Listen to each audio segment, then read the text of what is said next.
Okay, welcome back to another video. In this video, we're going to be doing a review on the Ultimate Ears MINIROLL. A relatively new speaker, I think, obviously from Ultimate Ears, and a mini version of the Roll speakers, which I think are largely kind of discontinued at this point.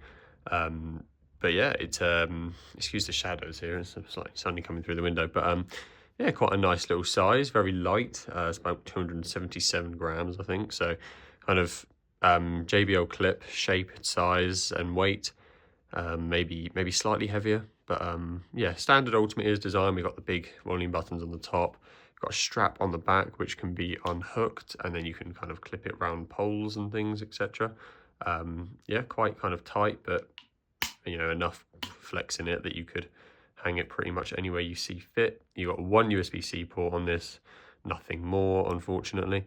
But yeah, quite a clean design. You've just got a power button and a volume button, and that's pretty much it. A play pause button, sorry, and then the volume, yeah, the volume on the front, and that's literally it. Does retail for £50 off the Ultimate Ears website currently. So yeah, we'll go through a bit of the specs. Surprisingly, this has a 12-hour battery life apparently, which is quite strong for something of this size. Battery life is definitely becoming something that manufacturers are doing much better. You know, you used to get like 3 or 4 hours realistically off something of this size, you know, 5-10 years ago, but definitely much stronger now, so it's not really something you have to think about too much nowadays.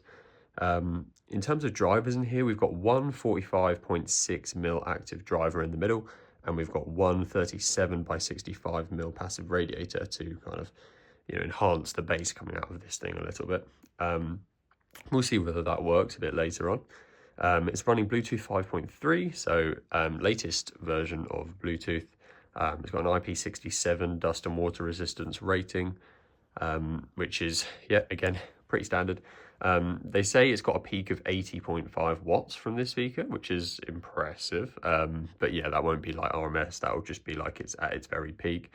But yeah, and to be fair, it does sound quite loud, but again, we'll have a listen for that later. Yeah, as I said, it weighs 277 grams, so really not much at all. This could literally just be clipped onto a bag or even put in your pocket, and you would probably just forget it exists, which is nice. You compare this with Auracast to other MINIROLL speakers, I think an unlimited amount of MINIROLL speakers, but you cannot pair it with any of the bigger speakers like the Everboom or Everblast, whatever they're called. It's just other MINIROLLs, unfortunately, so that's slightly weird. I'm not quite sure why it's done like that, but there we are. They say it's got a peak output of 86 decibels, so again, we'll see whether that's true or not. And they claim a 40-meter wireless range, which sounds slightly less than you would expect from a Bluetooth 5.3 version, but anyway, 40 meters, like as I've said with these kind of things before, you're probably not going to hear much of this speaker beyond 40 meters, so probably not really the end of the world. But yeah, overall build quality is really nice, as you'd expect from Ultimate Ears. It doesn't differ too much. Nice and solid, nice materials. It feels well built. So yeah, what's left really is to just do the sound test. So yeah, I'll have a decibel meter over here. The magic number is 86 decibels. It's what they've claimed, so I'll try and move it around a bit so it's actually pointing that. And then obviously over here we've got the actual frequency response kind of graph. I do have to hold this up because it won't stand up by itself. I've just realized that it probably would be quite a good idea to get a stand of some sort for these speakers which don't stand up, because there are quite a few of them. But anyway, that's for a later video. But yeah, we'll play royalty at 80% volume and we'll speak about the speaker afterwards.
yeah, kind of sound test done.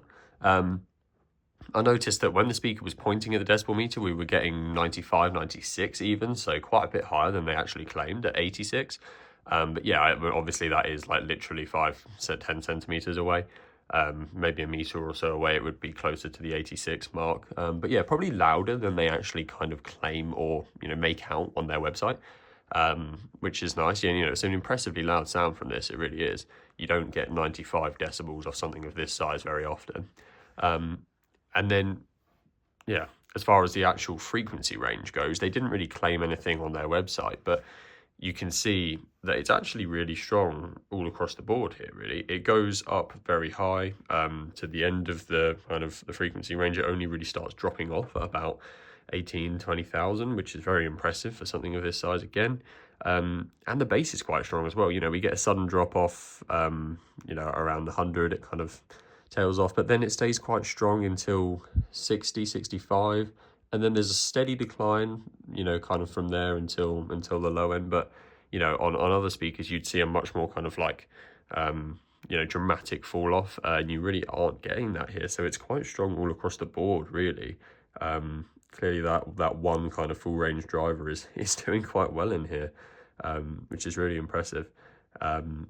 But yeah, I didn't expect to see that kind of, especially up in the high ends there, seeing as you can tell, Ultimate is being kind of similar to JBL with their sound profiles. They're a bit more bass heavy, kind of little party speakers almost, so you don't really expect to see the top end of that frequency range looking like that, but here we are. It's quite impressive.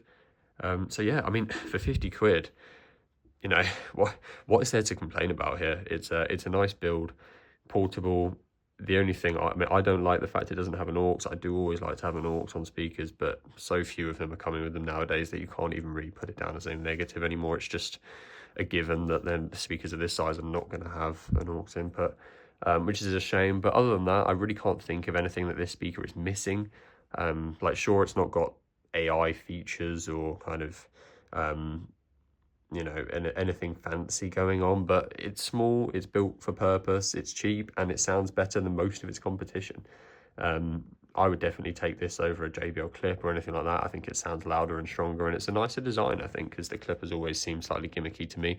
This has got the same kind of features as the Clip, but it's just not as intrusive. It's not like half the speaker is built around it being a Clip. So I really like this for 50 quid. I think you absolutely cannot go wrong. Great Christmas gift or something like that. But yeah, let me know what you think. Are you going to pick one of these up?